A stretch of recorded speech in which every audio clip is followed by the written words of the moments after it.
On Halloween night in 1981, New York City offered yet another reason for costume wear and pretending to be something people were not. However, later that evening, someone would switch from acting scary to killing two people. Elizabeth Platzman had accepted Ronald Sisman's invitation to visit him for a photo shoot. They were relaxing and drinking wine when a couple of people wearing masks knocked at the door. At first, Ronald advised Elizabeth to ignore them, but once the knocking turned into banging, he gave in and opened the door. Early on Saturday morning, the bodies of Ronald Sisman, age 39, and Elizabeth Platzman, age 19, were discovered in Sisman's duplex on West 22nd Street in Manhattan, close to Greenwich Village.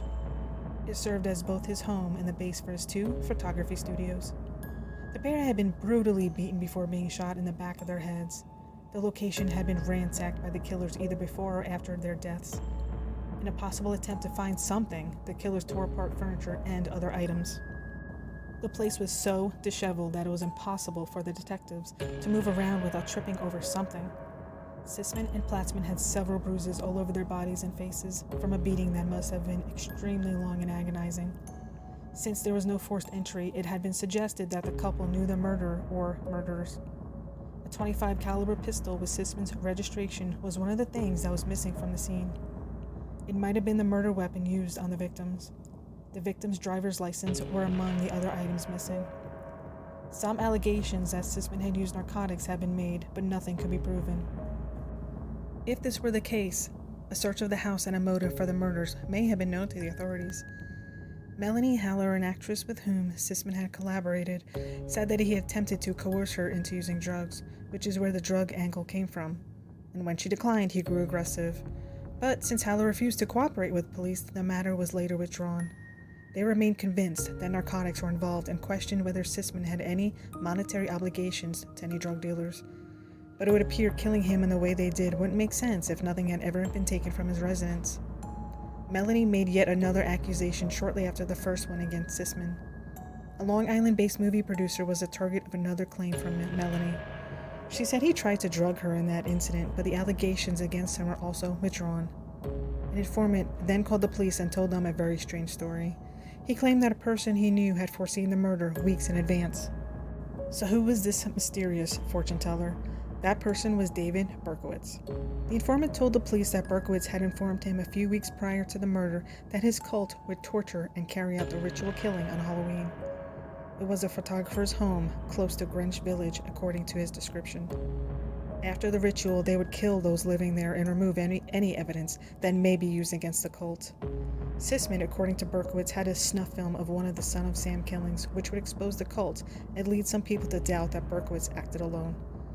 The cult had commissioned Sisman to film a video.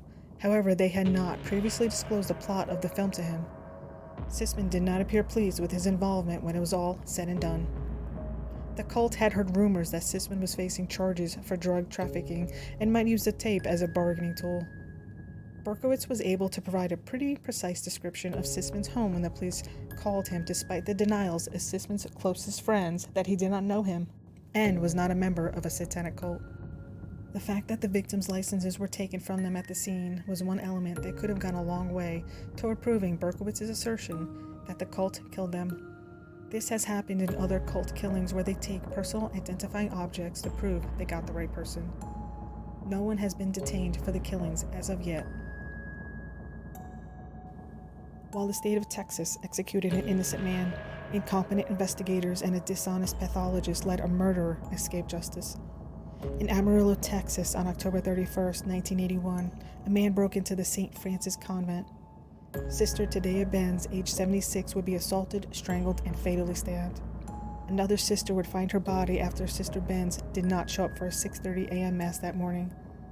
The night of the murder, witnesses reported seeing a man outside the convent with dark skin and black curly hair. Following examination of the body and the forensic evidence, it appeared that this incident was connected to one that had occurred nearby on North Houston Street in Amarillo on July 9th. In that incident, 77-year-old Narnie Cox Bryson was assaulted and murdered inside her house. There was consistent evidence gathered from both scenes in addition to the same MO. Since the first murder in July, authorities were looking for a Cuban refugee because of DNA in the form of black curly hair that was left by a Hispanic man. They had also obtained semen from Sister Benz, but the pathologist was unable to evaluate it due to a lack of equipment, so he thought it was best just to throw it away. An autopsy discovered stab wounds, skull contusions, and neck injuries. Manual strangulation was determined to be the cause of death by the pathologist. Additionally, indications of internal trauma and external bleeding suggested sexual assault. A witness claimed to have seen Johnny Frank Garrett running away from the convent the night of the murder. The kitchen knife retrieved from Garrett's house had the same style, quality, and level of usage as the one discovered in the driveway of the convent. On November 9, 1981, Johnny Frank Garrett was taken into custody. The prosecution claimed that he assaulted Benz before strangling her. Garrett insisted he was innocent, but a jury found him guilty and gave him the death penalty. He was then placed on death row in Texas's Ellis Unit Prison. The execution date for Garrett was January 6, 1992. Governor Ann Richards granted him a reprieve, nonetheless, at Pope John Paul II's urging. However, the Texas Board of Pardons and Paroles ultimately decided to uphold the death penalty rather than commute it to life in prison by a vote of 17-0. Johnny Frank Garrett, who was only 28 years old, was put to death by lethal injection on February 11, 1992. Ice cream was his last meal, but his final remarks are still up for debate. He was quoted as saying, "I'd like to thank my family for loving me and taking care of me. The rest of the world can kiss my ass." Following Garrett's execution, questions about his possible innocence and the general humanity of the execution process persisted. An expert in mental health said Garrett had one of the most virulent histories of abuse and neglect I have encountered in 28 years of practice, in addition to being mentally handicapped and suffering from brain damage. Garrett was accused of being sexually assaulted, having his stepfather beat him frequently, and being coerced into engaging in certain acts for adult movies. At the age of just 10, his family introduced him to drugs and alcohol. He was also exposed to brain-damaging substances such as paint thinner. During his trial, the jury wasn't given access to this information.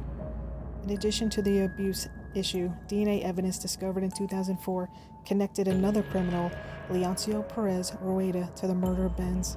Rueda admitted to the assault and murder of Narnie Cox Bryson, a lady who was killed a few months before Benz was. The story captivated Texas lawyer Jesse Quackenbush to the point where he produced a documentary titled The Last Word about Johnny Frank Garrett's case.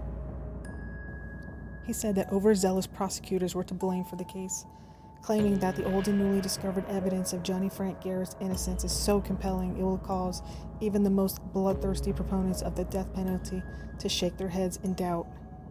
The Texas Department of Criminal Justice website notes that Garrett declined to give his last statement, despite the fact that his final remarks were extensively reported and frequently referenced. Let me know in the comments what you think about this case. Do you think he was innocent, or did he deserve the lethal injection?